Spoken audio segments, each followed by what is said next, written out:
দর্শক, রাজধানীর সড়ক পরিস্থিতি জানাতে আগারগাঁও এলাকা থেকে সরাসরি যোগ দিচ্ছেন স্টাফ রিপোর্টার দাউদ হাসান।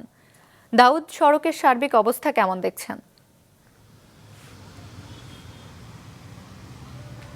সুমাইয়া, আসলে রাজধানী যে কয়েকটি গুরুত্বপূর্ণ পয়েন্ট রয়েছে তার মধ্যে আগারগাঁও একটি।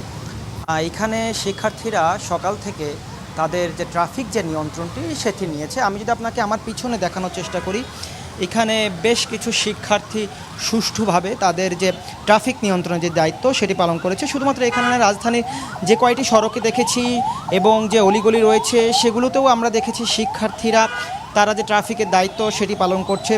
কিছু তথ্য আপনাকে জানিয়ে রাখতে চাই। আসলে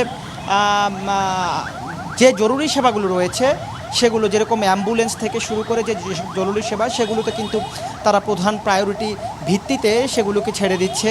এছাড়া রাস্তার বাম পাশে কিন্তু যে ছোট বাহনগুলো রয়েছে, সাইকেল, রিক্সা কিংবা মোটর সাইকেল, সেগুলো বাম দিকে চলার জন্য তারা নির্দেশ দিচ্ছে, ডান দিকে হচ্ছে বড় গাড়িগুলো চলার জন্য তারা নির্দেশ দিচ্ছে। এছাড়া আমরা দেখেছি আজকে সারাদিনই এখনও পর্যন্ত গুড়ি গুড়ি বৃষ্টি হচ্ছে, মাঝে রোদও হচ্ছে।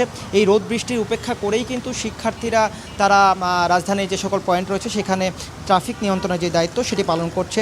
এছাড়া বাইকের যাদের হেলমেট নেই, আমরা দেখেছি যাদের বাইকের হেলমেট ছাড়া যারা বাইক চালাচ্ছে তাদেরকে হেলমেটের জন্য তারা 10 মিনিট করে আটকে রাখছে এবং 10 মিনিট পরে তাদেরকে ছাড়ছে। এছাড়া যাদের গাড়ির মধ্যে সিট বেল্ট না পড়লে সেগুলো কিন্তু তারা লক্ষ্য করছে। গত 5 তারিখ থেকে সরকার পতনের পর আসলে আমরা দেখেছি যে রাজধানীর পয়েন্টগুলো, রাস্তাঘাটগুলো ট্রাফিক শূন্য হয়ে পড়েছে। এরপর থেকেই কিন্তু শিক্ষার্থীরা এই ট্রাফিক নিয়ন্ত্রণের দায়িত্ব পালন করছে।